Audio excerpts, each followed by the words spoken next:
Guys, welcome to Wings Academy's online classes. നമ്മൾ ഇന്ന് 10ാം ക്ലാസ്സിലെ ആദ്യത്തെ ചാപ്റ്ററിലെ ഒരു ഇമ്പോർട്ടന്റ് ടോപ്പിക് ആണ് ഡിസ്കസ് ചെയ്യാൻ പോകുന്നത്. നമ്മുടെ ഇന്ന് ഈ പ്രാവശ്യത്തെ 10ാം ക്ലാസ്സിലെ പുതിയ സിലബസ് ആണ്. പക്ഷെ ഒട്ടും ടെൻഷൻ ഒന്നും വേണ്ട. ജോഗ്രഫിയിൽ നല്ല സിമ്പിൾ ആയിട്ടൊരു ചാപ്റ്റർ ആണ് ഫസ്റ്റ് ചാപ്റ്റർ കൊടുത്തിരിക്കുന്നത്. ഓരോ ടോപ്പിക്കും നന്നായി മനസ്സിലായി കഴിഞ്ഞിട്ടുണ്ടെങ്കിൽ നന്നായിട്ട് പഠിച്ചു പോകാൻ പറ്റുന്ന ഒരു ചാപ്റ്റർ ആണ്.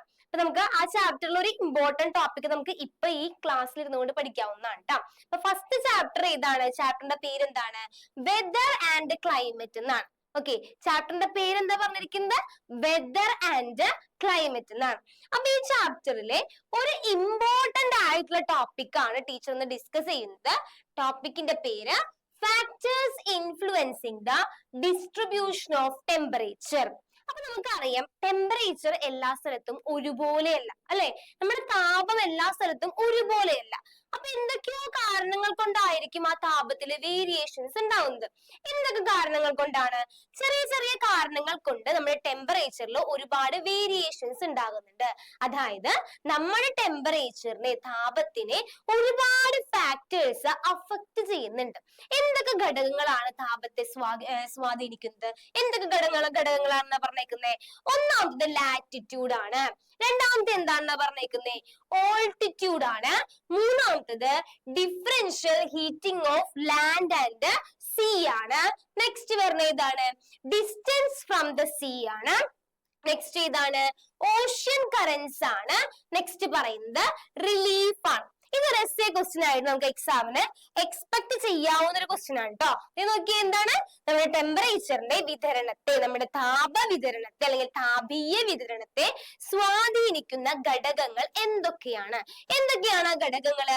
ഒന്നാമത്തത് ലാറ്റിറ്റ്യൂഡ്, രണ്ടാമത്തത് ഓൾട്ടിറ്റ്യൂഡ്, മൂന്നാമത്തത് differential heating of land and sea, നാലാമത്തത് ഇതാണ് ഡിസ്റ്റൻസ് ഫ്രം ദി സീ ആണ്. നെക്സ്റ്റ് ഏതാ?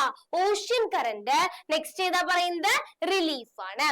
അത് ആദ്യം പറയുന്നത് ലാറ്റിറ്റ്യൂഡ് ആണ്, അല്ലെ? അക്ഷാംശീയ സ്ഥാനം. എന്താണ് ഈ ലാറ്റിറ്റ്യൂഡ് എന്ന് പറഞ്ഞു കഴിഞ്ഞാല് നമ്മൾ 8ലൊക്കെ പഠിച്ചിട്ടുണ്ട്. 8ല് പോലെ എന്താ പറയാ, 8ല് മാത്രല്ല നമ്മൾ 9ലും പഠിച്ചിട്ടുണ്ട്. ലാറ്റിറ്റ്യൂഡ് എന്താന്ന് പഠിച്ചിട്ടുണ്ട്, അല്ലെ? എന്താണ് ലാറ്റിറ്റ്യൂഡ്? നമ്മൾ ഇതുപോലെ എർത്തിൽ നമ്മൾ ഇതുപോലെ വരയ്ക്കുന്ന ലൈൻസിനെയാണ് നമ്മൾ എന്തെന്ന് പറയുന്നത്? ലാറ്റിറ്റ്യൂഡ് അല്ലെങ്കിൽ അക്ഷാംശീയ സ്ഥാനം എന്ന് പറയുന്നത്, അല്ലെ? അപ്പൊ ലാറ്റിറ്റ്യൂഡ് കാരണം ടെമ്പറേച്ചറിന്റെ വിതരണത്തിൽ വ്യത്യാസം വരുന്നുണ്ട് എന്നാണ് പറയുന്നത്. ഇപ്പൊ എന്തായിരുന്നു ക്വസ്റ്റ്യൻ? നമ്മുടെ ടെമ്പറേച്ചറിന്റെ ഡിസ്ട്രിബ്യൂഷനെ ഇൻഫ്ലുവൻസ് ചെയ്യുന്ന ഫാക്ടേഴ്സ് എന്തൊക്കെയാണെന്നായിരുന്നു, അല്ലെ? അതിൽ ഒന്നാമത്തെ ഫാക്ടർ ആണ് ഇതെന്ന് പറയുന്നത്, ലാറ്റിറ്റ്യൂഡ് എന്ന് പറയുന്നത്, അല്ലെ? ലാറ്റിറ്റ്യൂഡ് എല്ലാ സ്ഥലത്തും ഒരുപോലെയാണോ? അല്ല. നമുക്ക് അറിയാം, എർത്തിന്റെ നടുക്കിലൂടെ പോകുന്ന ലാറ്റിറ്റ്യൂഡിന്റെ അളവ് എത്ര ഡിഗ്രി ആണ്? 0 ഡിഗ്രി ആണ്, അല്ലെ? അപ്പൊ ഇവിടെ എത്ര ഡിഗ്രി ആണ്? ഈ സൈഡില് 90 ഡിഗ്രി ആണ്. അപ്പൊ ലാറ്റിറ്റ്യൂഡില് വ്യത്യാസം വരുന്നുണ്ട്.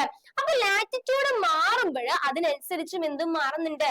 ടെമ്പറേച്ചർ മാറുന്നുണ്ട്. അതെങ്ങനെയാണ് നമുക്ക് നോക്കാം. എങ്ങനെയാണ് പറയുന്നത്? Very high temperature is experienced along the equatorial region. എന്താണ് ഇക്വറ്റോറിയൽ റീജിയൻ എന്ന് പറഞ്ഞാല്? ഈ 0 ഡിഗ്രി രേഖനെ, ഈ രേഖനെ വിളിക്കുന്ന പേരാണ് നമ്മൾ എന്ത് പറയുന്നത്? ഇക്വേറ്റർ എന്ന് പറയുന്നത്.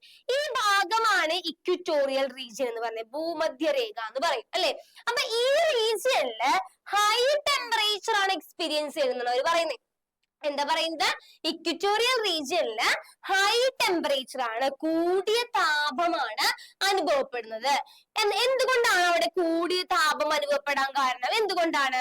ഇവിടെ നമ്മുടെ സൂര്യൻ നിൽക്കുന്നുണ്ട്. സൂര്യൻ എങ്ങനെയാണ് നിൽക്കുന്നത് പറയണത്? വെർട്ടിക്കലി ആണ് സൺറൈസ് കിട്ടുന്നത്. സൺറൈസ് എങ്ങനെയാണ്? സൂര്യപ്രകാശം കുത്തനെ ലഭിക്കുന്നത് കൊണ്ട്. എങ്ങനെയാണ് സൂര്യപ്രകാശം ലഭിക്കുന്നത്?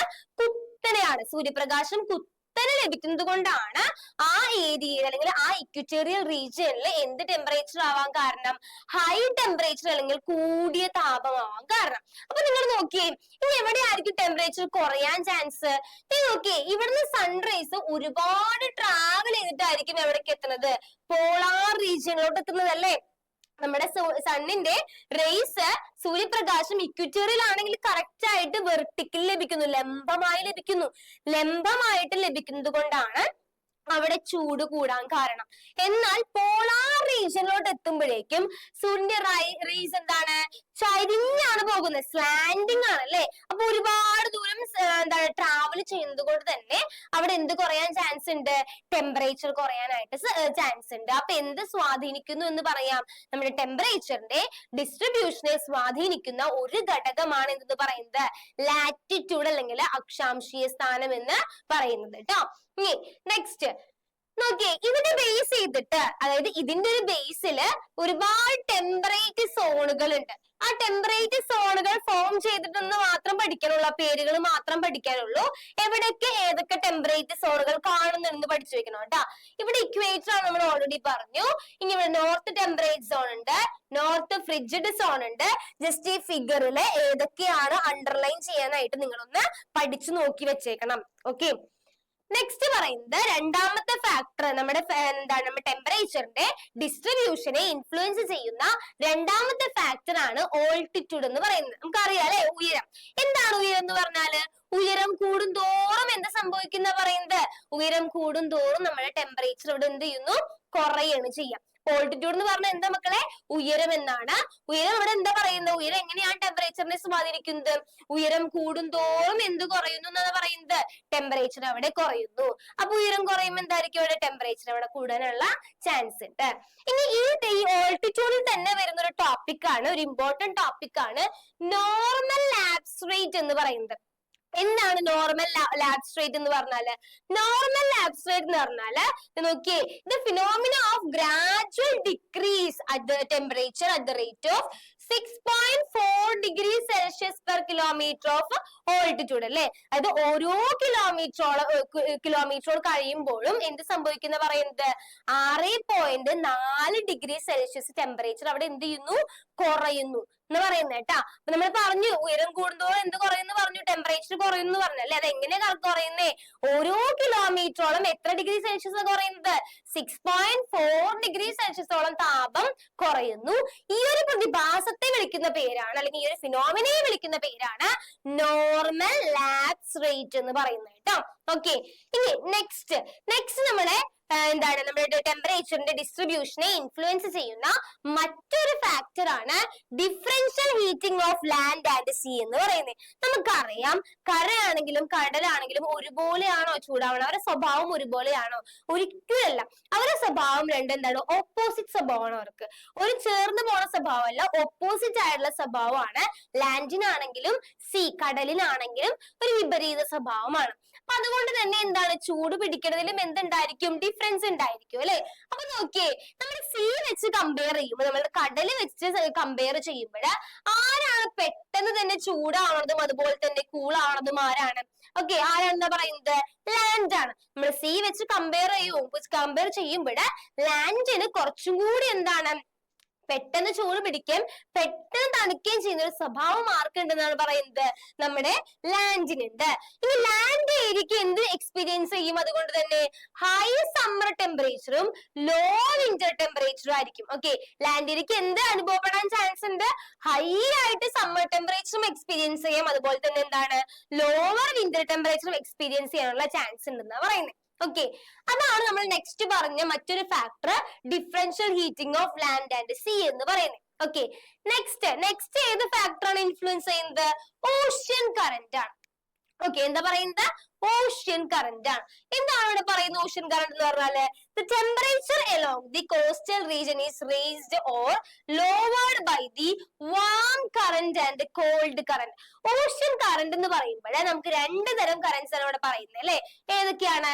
വാം കറന്റും ഉണ്ട്, അതുപോലെ തന്നെയുള്ളതാണ് എന്ന് പറയുന്നത് കോൾഡ് കറന്റും ഉണ്ട് അല്ലെ. അപ്പൊ ഇതില് ടെമ്പറേച്ചർ, നമ്മുടെ കോസ്റ്റൽ റീജിയനിലെ ടെമ്പറേച്ചറിനെ ആർക്ക് മാറ്റം വരുത്താൻ പറ്റും? ഈ വാം കറന്റിനും കോൾഡ് കറന്റിനും ഒക്കെ മാറ്റം വരുത്താനായിട്ട് സാധിക്കുമെന്നാണ് അവർ പറയുന്നത്. വാം കറന്റിനെ വിളിക്കുകയാണ് നോർത്ത് അറ്റ്ലാന്റിക് കറന്റ് കേട്ടോ.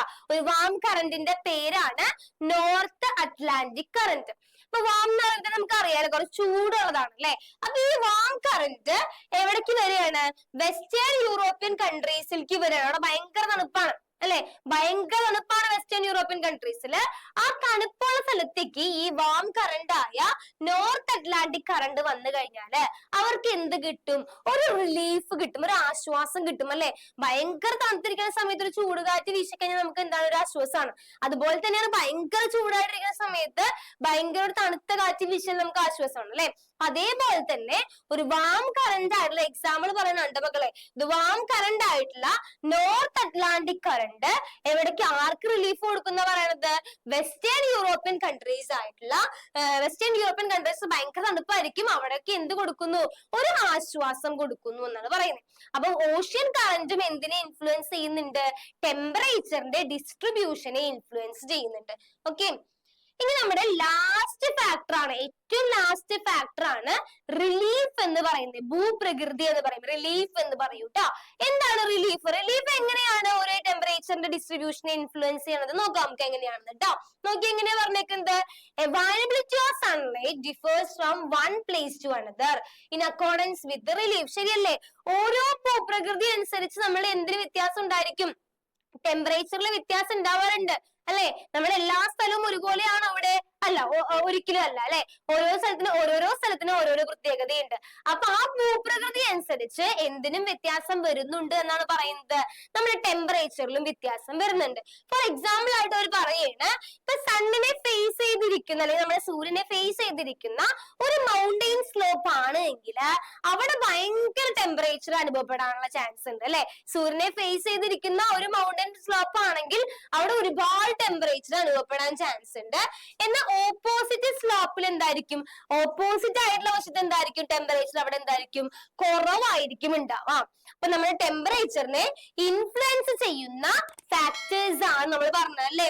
ഒന്ന് ആലോചിച്ച് നോക്കി, നമ്മൾ ഒരു ടോപ്പിക് അവിടെ കവർ ചെയ്തത് സിമ്പിൾ ടോപ്പിക്സ് ആണ്. ആ ടോപ്പിക്സ് കൃത്യമായിട്ട് പഠിച്ചു കഴിഞ്ഞാലിട്ട് നമുക്ക് സിമ്പിൾ ആയിട്ട് മനസ്സിലാക്കാൻ പറ്റുന്ന ടോപ്പിക് ആണ് ട്ടോ. എന്തായിരുന്നു ടോപ്പിക്? നമ്മൾ ടെമ്പറേച്ചറിന്റെ ഡിസ്ട്രിബ്യൂഷനെ ഇൻഫ്ലുവൻസ് ചെയ്യുന്ന ഫാക്ടേഴ്സ് ഏതൊക്കെയാണെന്നാണ്. ഏതൊക്കെയാണ് ആ ഫാക്ടേഴ്സിന്റെ പേരുകൾ നിർബന്ധമായിട്ടും പഠിച്ചു വെക്കണം. ഏതൊക്കെയാണ് ഫാക്ടേഴ്സ്?